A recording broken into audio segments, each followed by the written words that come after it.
Es una gran alegría ver aquí además de mi querida antigua alumna o colega admiradísima y ven aquí a tantos antiguos alumnos. Yo nací libre, todo se ha hecho a mi voluntad. Estas dos frases que enuncian las heroínas Marcela en el Quijote y Melibea en la Celestina privilegian los títulos de dos libros magisteriales de su autoría que podrían aplicar a Ivette misma en su calidad de estudiosa. Soy testigo de primera mano del desarrollo intelectual de nuestra autora, porque me tocó el señalado privilegio de dirigir sus primeros pasos cuando era una alumna subgraduada del Departamento de Estudios Hispánicos. Voy a estudiar un poco, ahora voy a estudiar la profesora de la alumna. La recuerdo vívidamente, pues Ivette se tocaba la cabeza con una coqueta boina vasca o parisina, con la que parecería proclamar a voces, visto como quiero. La joven rebelde contribuía en clase con opiniones literarias espectacularmente intuitivas y originales sobre los textos que discutíamos juntos, pero luego me dejaba en vilo porque se evaporaba del curso sin dejar rastro. A veces regresaba al cabo de varias semanas, otras regresaba al año siguiente, tan brillante como voluntariosa y con una aureola de misterio insondable. Ivette finalmente terminó sus cursos y pasó a redactar sus brillantes tesis graduadas. La doctoral fue la semilla de sus estudios celestinescos, con la misma intuición libérrima que mostraba en sus cursos. Y de momento, sin previo aviso, sin noticia, surge el milagro. Mi admirable Ivette sienta la cabeza en el mundo académico.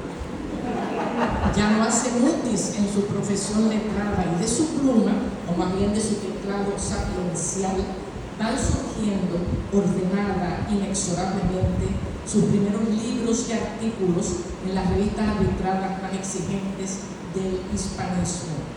Nuestra estudiosa, que nació libre como Marcela, ahora obliga a que toda su vida de hispanista admirable se haga según su voluntad, tal como quería Melibea, y de la noche a la mañana la tenemos representando a Puerto Rico internacionalmente como una líder académica de primerísimo orden. No creo que haya vuelta atrás a esta formidable carrera académica después de sus estudios magisteriales y a la luz de su incuestionable liderazgo de hispanista consagrada. El caso de Ivette Martí, con su inesperado pero rotundo final feliz académico, me hace pensar en que los profesores siempre tenemos que apostar a nuestros alumnos, no atraviesen etapas rebeldes. Nadie sabe a quién tiene entre su población estudiantil, por lo que hay que velar pacientemente por todos los estudiantes y creer en su potencial. Como lo hemos dicho Ernesto Cardenal, cuántos Darío harán de los campos. Ivette Martí se inaugura con un primer libro, Todo se ha hecho a mi voluntad, Melibea como eje central de la Celestina, del 2019, en el que explora la figura de Melibea como protagonista indiscutible de la tragicomedia. Decía Dos Ángel Valente, con su inveterada delicadeza lírica, que Melibea había sido raptada por un sueño, el sueño de amor entre la doncella y el pájaro. Esto parece un verso persa.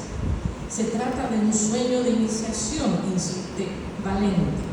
Así es, porque cuando el halcón de Calisto penetra en el huerto de la joven, la escena tiene una carga erótica evidente, se inicia de veras la tragicomedia. Pienso que Melibea constituye el sueño de iniciación de Ivette Martí como estudiosa, porque el irrepetible personaje literario le ha arrancado su propia voz, su voz más intensa y más auténtica. Creo que Ivette jamás ha dejado de dialogar de un modo o de otro con Melibea. Ahora bien, en el estudio cervantino que hoy celebramos, dirige su atención al personaje de Marcela, encontrando paralelos cruciales con la heroína de la Celestina, con convicción, afán erudito y siempre puntillosamente al día con la crítica, nuestra estudiosa va descubriendo la escondida senda literaria que va desde la resoluta Medea a la intrépida pastorcilla del Quijote. Y Beth lo hace con tal responsabilidad académica que me atrevo a decir que ya comienza poco a poco a formar escuela con hispanistas egregios como Agustín Redondo, Márquez Villanueva, Nomis Moló y Ruth El Zafar. Y me atrevo a más. La descubro incluso como heredera, nieta en este caso, de María Rosa y Raimundo Lira, pues prodiga su sabiduría erudita con el mismo pormenor responsable de los ilustres hermanos argentinos. Raimundo Lira, que fue mi mentor en Harvard, nos decía: cuando escriban un estudio, que su firma implique un yo me responsabilizo. Por más nos convengaba escribir con tal rigor que si China invadiese a Estados Unidos se viera obligada a traducirnos. Digna de todas estas exigencias cuasi demenciales de mi profesor va siendo Yvette Martí. Dentro de esta línea de excelencia puedo afirmar que el libro que tengo la alegría de presentar hoy en el fondo no constituye un libro, sino dos: el texto mismo y sus notas al pie de página, que se pueden incluso leer de corrido como si fueran un volumen aparte, un volumen por cierto inapreciable para los estudios siglodonistas. Algunas de las notas del libro, yo creo que me voy a fijar, son pequeñas lecciones magistrales, como la llamada pie de página que le dedica a esclarecer el suicidio de Crisóstomo, o bien la filigrana académica de otra nota al pie en la página 29, en la que se refiere al amor de lono, amor de lejos, que suscita Marcela en quienes la conocen tan solo de oídas. La frase amor de lono la cita a través de Ángel Gómez Moreno, pero nuestra autora aclara que el estudioso la toma a su vez de Domingo Indurain. Gran honestidad intelectual la suya, trazar la frase de la que se sirve para dar el debido crédito oportuno a sus dos predecesores. El lector advierte de golpe que está ante un estudio honesto, pensado y responsable. Y ya que estoy en la línea de tan importantísimas notas al pie, llenas de minucias críticas, recuerdo que también Yvette explica en la nota al pie que aprendió acerca de los sobretonos basillénicos y perspectivistas de la frase cervantina «todo puede ser» en mis cursos del Quijote. Pues sepa la estudiosa y otra alumna, Nieves Santos, aquí presente de casualidad, dedicó una tesis graduada espléndida a dirimir las consecuencias de la célebre frase. Ya ven ustedes que las notas eruditas a veces encubren diálogos literarios soterrados entre profesores y alumnos. Es a Nieves Santos a quien cumple citar ahora. Vayamos entonces al meollo de nuestro estudio nuevo cervantino de Yvette Martí. La autora obliga a las heroínas Marcela y Medea a dialogar literariamente, y al hacerlo despliega tal caudal de conocimiento literario que nos suscita nuevas reflexiones e interrogantes sobre nuestro común campo de estudio. Lleva razón la estudiosa cuando comenta que entre las mujeres cervantinas, Dorotea, Lucinda, Maritorne, Aldonza, Dulcinea, Camila, Zoraida, Isidora, la Duquesa, Ana Félix, Claudia Jerónima, Marcela destaca de manera especial. Como bien propuso Strindberg, la pastora constituye, y yo cito, una obra maestra en miniatura. En la primera parte del libro, Yvette Martí centra su atención en la construcción literaria del personaje de Marcela, la hermosa cabrera que defiende su derecho libertario para elegir su propio destino, que en su caso es vivir célibe en el espacio semipastoril del tupido bosque. Su vida a una alta peña, con obvias connotaciones simbólicas por su altura, proclama ante los asistentes a las exequias de su enamorado Crisóstomo que no es responsable de su desamor hacia él y hacia el género masculino en general. Explica que no se siente hábil para llevar la carga del matrimonio, pero que a su vez desdeña la otra salida social, el matrimonio con Cristo, es decir, el convento. Siente que no necesita excusa para validar la gozosa soledad sentimental que ha escogido libremente. En la época, como se sabe, una virginidad sin finalidad institucional era impensable e incluso sospechosa. Para enmarcar adecuadamente el marco de referencia cultural de esta férrea vocación de castidad por parte de la bella pastora, Ibet Martín repasa minuciosamente la literatura antigua y aún bíblica en pos de los paradigmas clásicos que anteceden a Marcela. Ahí están Artemisa, la terrible diosa griega de la castidad, la helada Anaxerte, Dafne y la castísima Diana. Entre los referentes bíblicos de los pastores Ambrosio y Crisóstomo destacan principalmente San Juan Crisóstomo y San Ambrosio, como la verdad. La vocación casta de la pastora manchega es inamovible. No hay espacio pues para el célebre leitmotiv del Taming of the Shrew, o la doma de la fierecilla, que solía culminar, claro, en el matrimonio, restableciéndose de este modo el orden patriarcal de la sociedad. Por más, la indómita doncella tiene la osadía adicional de articular un discurso en su propia defensa, algo insólito en una época de mujeres silenciadas, y argumenta su caso desde lo alto de la peña, cabe decir, a los 4 vientos, y desde un sitial magisterial y elevado, casi podríamos decir desde un púlpito. Una vez termina su alocución, Marcela se embosca rápidamente. Don Quijote bendice la decisión de la joven e impide que los curiosos la sigan. No en balde Dominic Finello considera que Marcela es la hermanastra temperamental de Don Quijote. Enseguida veremos cuán profundamente se hermana con el hidalgo manchego. Como ya enseñaba Alejandro Carpio, por cierto, otro admirable alumno de la universidad, Marcela quiere vivir sola porque sí. El dato central a la personalidad de la joven, supremamente libertaria, pero es tan inusual que hace que el personaje resulte ambiguo. Una parte dentro de la obra misma, los personajes, lejos de entender su gesto libertario, la llaman, estoy citando, endiablada, altiva, fiera, de condición terrible, fiero basilisco, esquiva. Otros compañeros textuales de Marcela, como Don Quijote, ya lo vimos, defienden su opción por el celibato e impiden que los pastores que la asedian la sigan cuando se interna en el bosque. Los lectores están igualmente divididos frente al misterioso personaje. Algunos muestran su cabal comprensión o censura y otros, en cambio, son capaces de admirar la inusitada modernidad del discurso de la virginal pastora. A todos consta que su posición gira al revés como un guante el imaginario patriarcal de la época. A nuestra estudiosa no se le oculta este cuadro equívoco que la hermosa y esquiva Marcela presenta. Este algo nos puede ayudar a explicar el celibato, entre comillas, porque sí, de Marcela.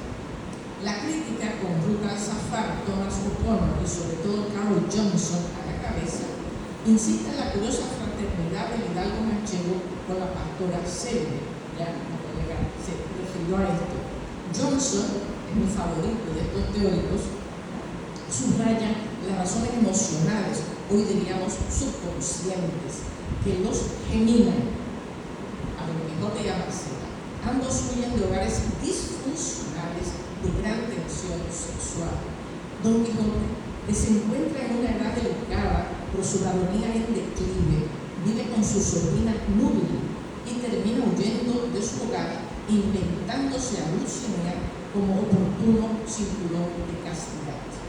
La bella Marcela, huérfana de madre y padre, escapa a su vez del hogar que preside su tío sacerdote y opta por un celibato sin término como el del hidalgo manchego. Ni siquiera cuenta con la fantasía de un amor imposible que la ayude a sobrellevar la soledad de su condición virginal. Necesariamente implicaría una gran soledad, pero no hay enamorado casi 20. Contrario a Don Quijote, paladín del amor no platónico, Marcela asegura que no necesita el afecto de nadie y en ello resulta más casta que el mismísimo Hidalgo manchego. Hay algo difícil de explicar en su decisión vital y por ello la crítica se ha planteado que no solo la huida del hogar disfuncional con su miedo larvado al incesto, sino que también un pasado excesivamente doloroso y no asumido del todo nos puedan ayudar a entender a la paz posible. Marcela puede estar huyendo del matrimonio por miedo.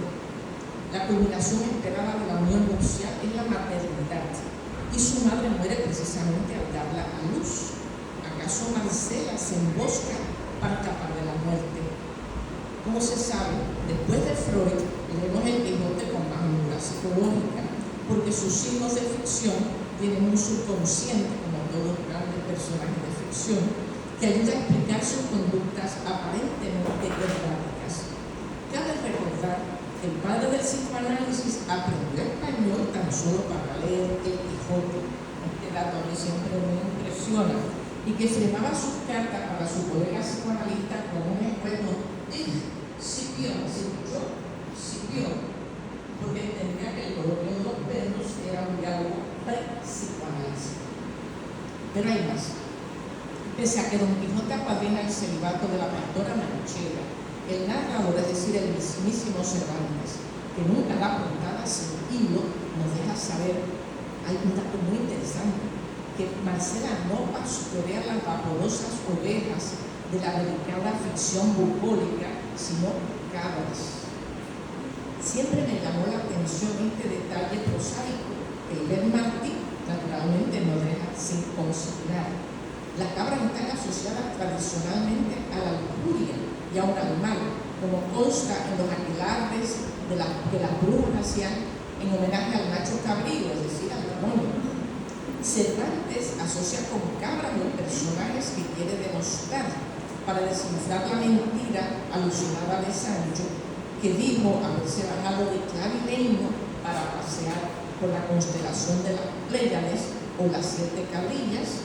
El duque le pregunta con un dejo de cinismo a Sancho si vio también algún cabrón, es decir, que siguió al demonio por los cielos. Con esta incómoda alusión caprense, el cortesano bromista corta tajantemente el hilo del relato fantasioso del escudero. Pero hay más. Cuando Don Quijote alucina con Dulcinea en lo hondo de la cueva de Montesinos, ve en su imaginación que la emisaria que sonaba el día da capriolas en el aire como una cabra, esto merecería un cálculo de propósito. Nos dice solapadamente que está loca como una cabra y que es demasiado desenfadada como para ser una dama digna de la alta princesa del Toboso.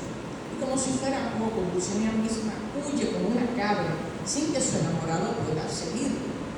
Entonces envía a su enamorado Don Quijote con la joven de las cabriolas un faldellín de cotonía, eso se lo tradujo al siglo XXI, es decir, un refajo o una ropa íntima que deseaba que le empeñara. Don Quijote no puede hacerlo porque el dinero que tiene no le alcanza. Tradujo la escena de acuerdo al tecnicismo de la ley matrimonial de la época. El hidalgo es incapaz de pagar el débito matrimonial.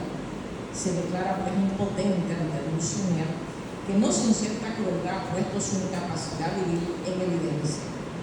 No es pues difícil asumir los sobretonos negativos que la voz cabra tiene para Cervantes. No solo la asocia con la lujuria, el mal demoníaco, sino a la locura y a la traviesa desconsideración para con los sentimientos del prójimo. Dulcinea pues pidió perdón, una cabrona como su emisaria, epíteto que sospechó Cervantes al través de su narrador, también dirige entre dientes a Marcela. La pastora parecería ser malvada, maldita, loca, quizás hasta secretamente lujuriosa. Resulta tan ambigua y dual como el texto cervantino. Pese a la bendición que le da Don Quijote, el narrador, cerrando fila con Grisóstomo y sus aliados, los varones despechados, la declara cabra non grata. Bien hubiera podido, en el fondo, pastorear blancas ovejitas en un prado bucólico en vez de alternar con cabras en un monte agreste. Cervantes nos está diciendo mucho más. En la segunda parte del libro, Ibet Martí establece un orgulloso paralelo entre Marcela y Melibea, sirviéndose del símbolo viperino de la víbora, el fiero basilisco y la medusa, llevando a sus últimas consecuencias los estudios de Alan Damon.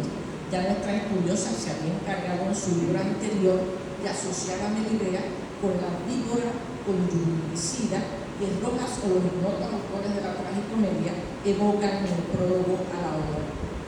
La víbora o serpiente enconada, al tiempo de concebir, cercena la cabeza de su pareja y los hijos vengan la paterna muerte rompiendo los ijares de la madre al nacer. Curiosamente, tanto la pastorcilla Marichela como la hija de Quevedo causan la muerte de sus enamorados y en el caso de Melibea, la suya propia. En ambos casos, las féminas libérrimas ocasionan también la muerte de sus padres. Marcela mata, entre comillas, a su madre cuando nace y luego su padre muere de tristeza. Melibea causa la muerte de la madre Celestina, entre comillas, y sin duda terminará por matar de pesar a sus progenitores. Ambas jóvenes son, pues, letales como serpientes. Las dos sagadas responden a su vez al símil de la Belle Dame Sans Merci, que a su vez responde a la leyenda del fiero basilisco, precisamente uno de los epítetos que se lanzan contra Marcela y que ella se apropia con su inveterada valentía. El basilisco o pajarisco, rey de las serpientes, por su hermosura mata con la vista, y esa mirada homicida de las dos bellas damas inmisericordes da el traste con la vida de los enamorados Calisto y Grisóstomo. La medusa, por su parte, está hermanada con el basilisco desde la antigüedad, pues ambas criaturas imantan con su mirada a quienes osan contemplarla. De igual manera, la hermosura de ambas doncellas petrifican a los hombres, tal como hizo la Gorgona en el libro cuarto de las Metamorfosis de Ovidio. Nuestra autora va demostrando con detalle minucioso la condición pétrea en que quedan transformados Grisóstomo y Calisto y concluye que estas mujeres, empoderadas, viperinas y medusas, en su esencia íntima, la cito, castran, silencian, petrifican a los hombres que podrían pretender silenciarlas. El bosque de Marcela y el huerto idílico de Melibea quedan transmutados pues en loci horribilis, en espacios horribles donde la serpiente adánica, la cito, es un elemento irrecusable. Pese a la generación viperina de las heroínas, Ibet Martí sabe bien que algo diferencia a las jóvenes rebeldes. Una lo hace por amor, Melibea, y apura hasta el último sorbo del gozo o gaudium del deseo pasional. Su contrapartida, en cambio, resulta más enigmática, porque su celibato sin causa y sin aparente término nos desconcierta. Cervantes ha ido más lejos que los autores de la Celestina, o el autor, cuando urda un personaje femenino absolutamente libre. Y es que Marcela es libre, vuelvo a citar a Carpio, porque sí. Y rebel without a cause. O mejor, acaso, consolapada, causa subconscientes que los estudiosos del siglo XXI, hijos todos de Freud, estamos mejor preparados para decodificar que los primeros lectores del Quijote. Extraordinaria modernidad la suya. No cabe duda que el nuevo libro de Ibet Martí nos obliga a repensar a profundidad las dos obras maestras que maneja con tanta fortuna literaria. Considero que el nuevo estudio de Ibet Martí es un tour de force crítico, pues no solo contextualiza a la intrépida Marcela, viperina como Melibea, sino que hace una contribución esencial a un campo aún poco estudiado, el diálogo intertextual del Quijote con la Celestina. Para esta lectora admirada, la deuda de Cervantes con la célebre tragicomedia está más que demostrada. Enhorabuena, querida Ibet, por este libro breve pero inmenso que has escrito desde tu inveterada libertad. Cuando Marcela dice yo nací libre, es tu libertad de pensamiento la que resuena en mi oído. Y cuando me vea segura que todo se ha hecho a mi voluntad, parecería que eres tú quien se jacta de este extraordinario hijo verbal que tu Minerva privilegiada y tu voluntad de acero ha hecho nacer en nuestro universo letrado. Por todo ello te doy gracias. Mientras quedo a la espera de tu próximo libro.